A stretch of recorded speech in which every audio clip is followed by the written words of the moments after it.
बंगला बोलने वाला व्यक्ति, बंगाली बोलने वाला व्यक्ति बांग्लादेशी हो गया इनके लिए। एक तो ये भाषा का सम्मान नहीं करते, लोगों का क्षेत्र का सम्मान ये नहीं करते, और जब ये सम्मान नहीं करते तो ये बंगाल को बदनाम करने का प्रयास करते रहते हैं कि बीजेपी साम धाम दंड भेद खरीद फरोख्त पैसा ब्लैकमेल ईडी सीबीआई सबका इस्तेमाल करके एक सरकार तो बनाना जानती है लेकिन सरकार चलाना नहीं जानती। अकाली दल जिसके कंधे पर बैठ के पंजाब में घूम रहे थे, इन्होंने अकाली दल को भी खत्म कर दिया, खुद भी समाप्त हो गए।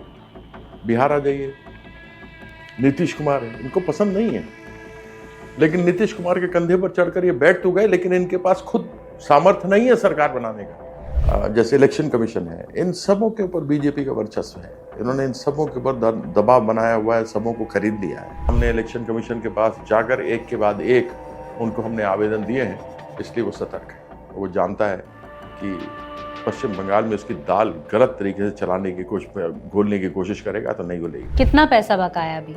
हमारा 2.1 लाख करोड़ रुपया 2022 से, जिसमें जीएसटी भी है। जीएसटी देते हैं, आप देखते होंगे, आईजीएसटी होता है और एसजीएसटी होता है, 9% हमारा है, उसमें तो कुछ नहीं, वो तो पैसा दो, वो पैसा भी नहीं दिया है। संसद में जो गतिरोध है वो बना हुआ है। आज चौथे दिन भी दोनों ही सदनों में जो है वो अडजर्नमेंट्स होती रही। विपक्ष का कहना है कि कल भी वो यानी शुक्रवार को भी वो एक मार्च निकालेंगे एसआईआर को लेकर, यानी स्पेशल इंटेंसिव रिवीजन एक्सरसाइज जो बिहार में चल रही है। हमारे साथ खुद एक बिहारी बाबू हैं जो टीएमसी को रिप्रेजेंट करते हैं संसद में, Kirti Azad sir thank you so much for speaking to Jansatta. सबसे पहले मैं आपसे यही जानना चाहूंगी कि जो एसआईआर का मुद्दा लेकर विपक्ष हावी हुआ है सत्ताधारी पक्ष के ऊपर, ये कितना सही है? जिस प्रकार से ईडी, जिस तरीके से सीबीआई, जिस तरीके से अन्य सरकारी तंत्र जो स्वतः अपने आप में स्वतंत्र हैं, ऐसे जितने भी जैसे इलेक्शन कमीशन है, इन सबों के ऊपर बीजेपी का वर्चस्व है। इन्होंने इन सबों के ऊपर दबाव बनाया हुआ है, सबों को खरीद लिया है। और ये सभी एक पुराने ज़माने में रिकॉर्ड आता था जिसमें ग्रामोफोन के सामने एक कुत्ता बैठा होता था, उसका नाम तो होता था HMV, मतलब हिज मास्टर्स वॉइस। वही ये सारे बने हुए हैं। आज 3 महीने के अंदर करना, 10 करोड़ लोग के करीब हैं, और जो मेरी जानकारी कहे तो 52 लाख लोग हैं, लेकिन लगभग 2 करोड़ लोग ऐसे हैं जिनका नाम नहीं आ पाया। बहुत से ऐसे लोग हैं जो कहते हैं कि हमने कागज़ वागज़ सब दे दी जो उनको चाहिए था, उसके बावजूद हमारा नाम वोटर्स लिस्ट में नहीं है। और ऐसे लोग जिन्होंने कागज़ दिए ही नहीं, उनका नाम वोटर्स लिस्ट के अंदर है। इसमें कुछ एक मज़हब के लोग हैं, कुछ जातियों के लोग हैं जिनको कि विशेष करके टारगेट किया गया है। और मैं इतना जानता हूं, उसका कारण इतना है कि बीजेपी साम धाम दंड भेद खरीद फरोख्त पैसा ब्लैकमेल ईडी सीबीआई सबका इस्तेमाल करके एक सरकार तो बनाना जानती है लेकिन सरकार चलाना नहीं जानती। इसका उदाहरण हमें अटल बिहारी वाजपेयी जी के समय भी मिलता है, इसका उदाहरण हमें मोदी जी के समय भी मिलता है। क्योंकि जितने भी इनके वादे थे, उस समय इंडिया शाइनिंग था, लेकिन उस समय मीडिया का जो कुछ एक अंश है वो बिका हुआ नहीं था, और उतनी मीडिया थी भी नहीं। आपको 1-2 न्यूज़ चैनल दिखते थे, और उसके अलावा स्वतंत्र मीडिया था। और खास करके आपका तो इंडियन एक्सप्रेस, जनसत्ता तो सबसे आगे बढ़कर चलता था। इमरजेंसी में भी आप लोगों ने दिखा दिया था क्या कैसे किया जाता है। तो वही मीडिया आज इस समय बिका हुआ है, जो स्वतंत्र होकर जिसे सामने बात रखनी चाहिए वो बात सामने आती नहीं है। और जिस प्रकार से बिहार में हो रहा है, वही ये प्रयास बंगाल में करना चाहते हैं। इस इलेक्शन कमीशन से, चुनाव आयोग से पूछा गया कि लोकसभा चुनाव और विधानसभा चुनाव महाराष्ट्र में के बीच में 40 लाख लोग जुड़ गए, उसका आंकड़ा दीजिए। उसका आंकड़ा आज तक इन्होंने नहीं दिया है। तो यह तो स्वतः स्पष्ट है कि हिज मास्टर्स वॉइस, जो मास्टर बोलता है वही ये कहता है। और आज प्रयास है कि लोकतंत्र को समाप्त कर दिया जाए। ये आज से नहीं, इनके गुरु गोवलकर जो दूसरे स्वयं वो थे, क्या कहते हैं उसको, संचालक, उन्होंने 26 नवंबर 1939 को हमारा संविधान तैयार हो गया था, जो 26 जनवरी को हमारा हुआ। उसके 3 महीने के बाद इनके गुरु ने लिखा था कि ऐसे संविधान हमको नहीं चाहिए, ऐसे मनुस्मृति नहीं है, ये संविधान हम मानते नहीं। अगर दलितों को, मुसलमानों को बराबर का अधिकार मिलेगा तो हम इस संविधान को नहीं, हम इसकी प्रतियां जला देंगे। ये तिरंगा अपशगुन है, इसको हम नहीं जलाएंगे। ये तो वही आरएसएस है, आज राष्ट्रवाद की बात, देश की बात करता है, जिन्होंने देश के साथ गद्दारी की, 2002 तक अपने नागपुर के संघ कार्यालय में झंडा नहीं उठाया, राष्ट्रीय ध्वज। उस ध्वज को जब 4 लोगों ने किया तो उसके खिलाफ इन्होंने केस कर दिया। 12 साल तक हमारा राष्ट्रीय ध्वज वहां नागपुर के थाने में पड़ा रहा और उसको स्वतंत्रता मिली 2014 में जाकर, जब केस हार गए ये संघ वाले, तब जाकर वो खुली हवा, स्वच्छंद हवा में राष्ट्रीय ध्वज आ सका। तो ये है आपके सामने भारतीय जनता पार्टी।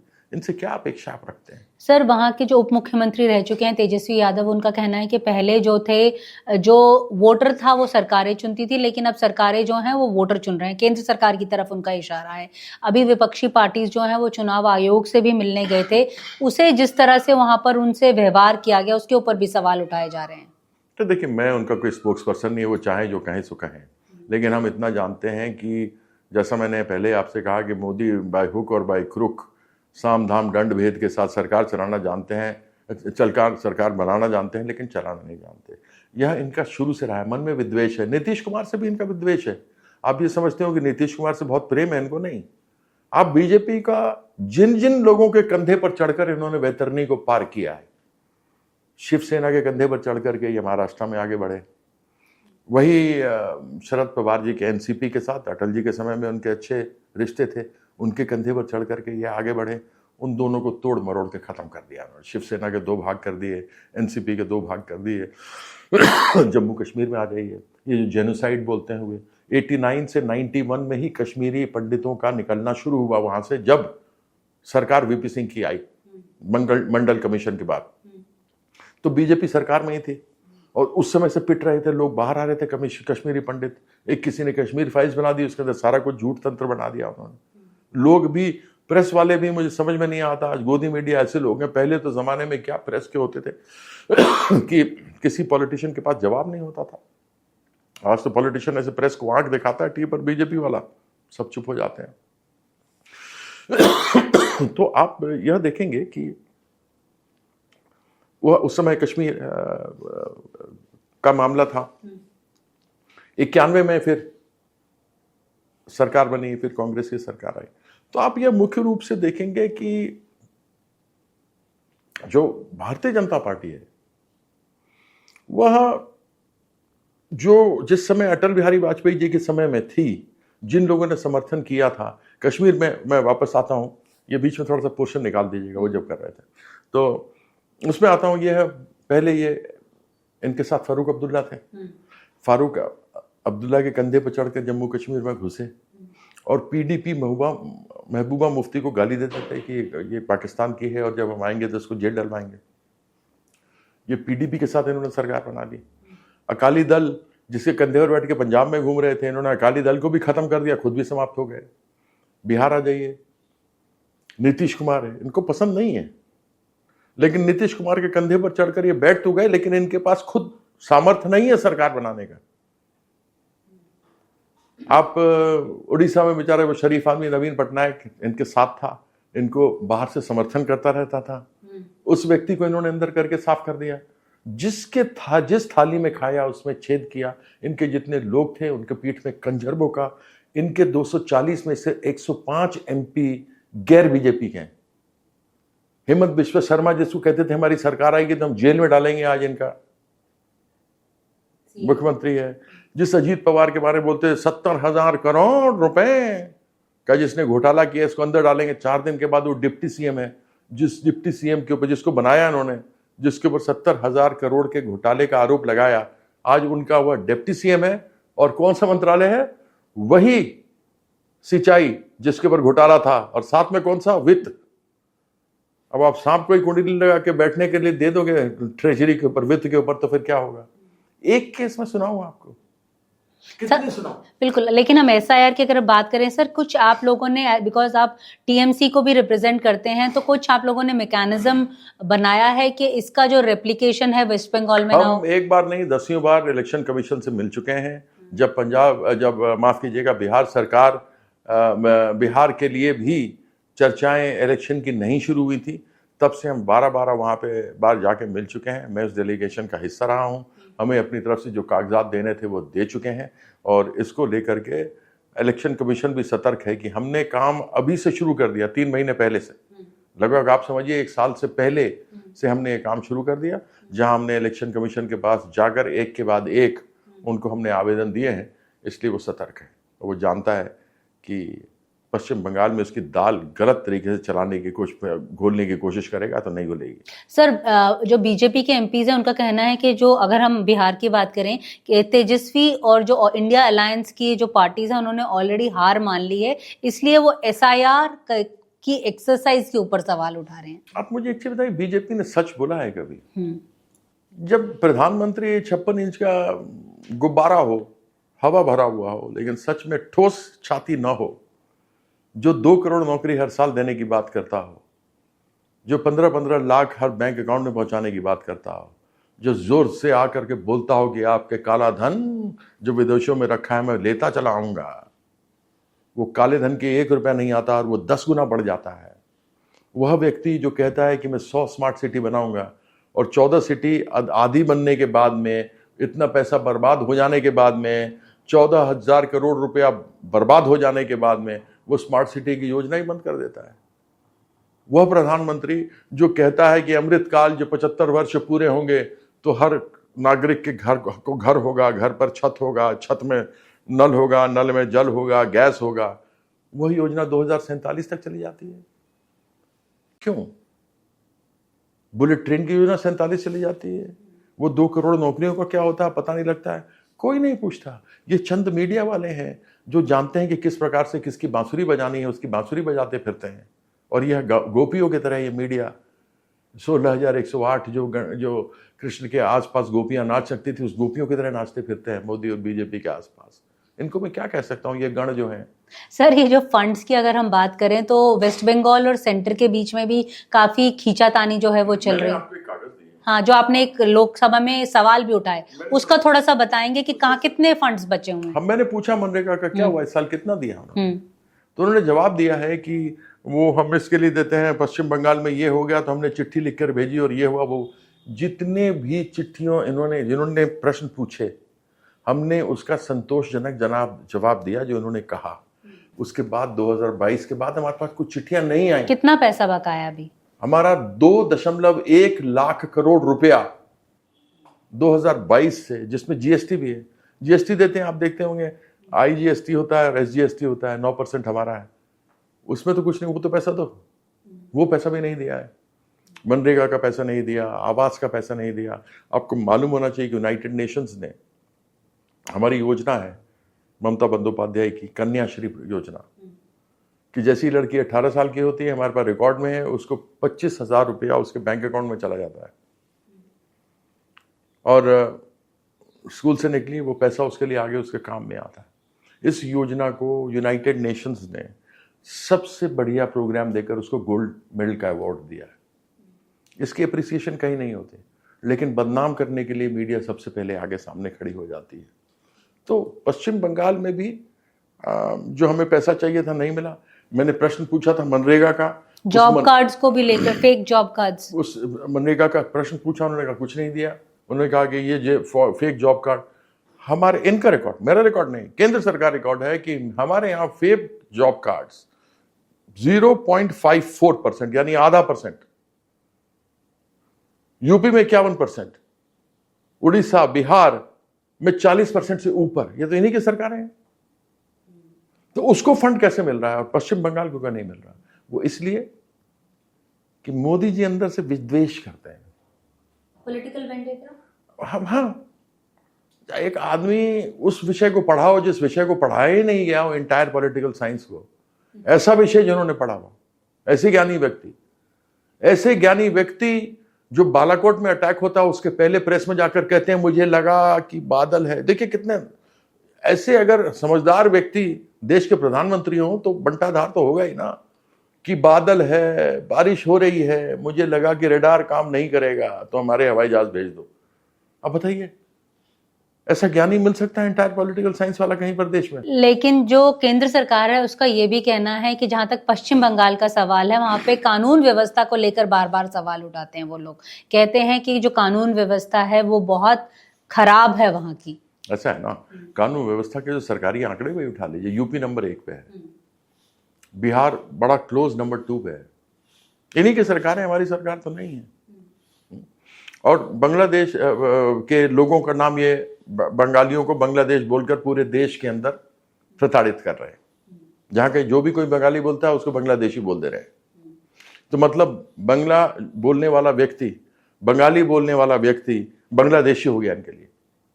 एक तो ये भाषा का सम्मान नहीं करते, लोगों का क्षेत्र का सम्मान ये नहीं करते, और जब ये सम्मान नहीं करते तो ये बंगाल को बदनाम करने का प्रयास करते रहते हैं। मेरे आंकड़े नहीं, मैंने कह दिया, यूपी का देख लीजिए, बिहार का देख लीजिए। बिहार में तो हर रोज 2 दर्जन 3 दर्जन, किसी दिन डॉक्टर मर रहा है, किसी दिन इंजीनियर मर रहा है, यहां तक कि इनके इंस्पेक्टर का और एसीपी का तक के मौत के घाट उतार दिया गया। और रेप जैसे घृणित अमानवीय घटना पूरे देश भर में हो रही है। क्या बंगाल का रेप बिहार के रेप से अलग है? बिहार का रेप यूपी के रेप से अलग है? यूपी का रेप क्या दिल्ली के रेप से अलग है? रेप रेप है, बलात्कार बलात्कार है। हम सबों को एक होकर इन अपनी बेटी बहन बेटियों के साथ, उनकी इज्जत के साथ खिलवाड़ नहीं करना चाहिए।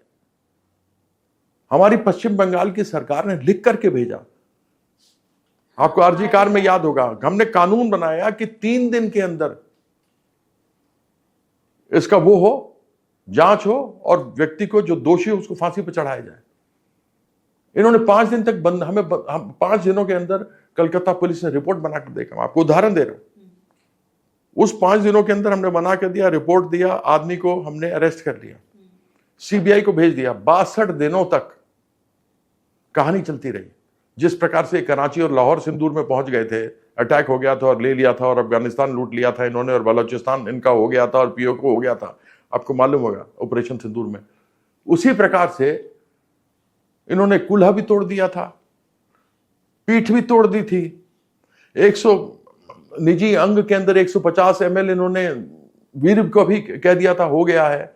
जो 62 दिन के बाद जो बदनामी बंगाल सरकार की होती रही, बंगाल सरकार की, वहां के पुलिस की, वहां के मुख्यमंत्री की, वहां जिसकी चाहे बदनामी करते रहे ये लोग, और अंततः सीबीआई ने वही रिपोर्ट दिया जो कलकत्ता पुलिस ने 5 दिन के अंदर तैयार करके दिया था। 62 दिन तक इसलिए दिया गया कि हमें बदनाम किया जाए। पश्चिम बंगाल को यह लोग बदनाम करते हैं।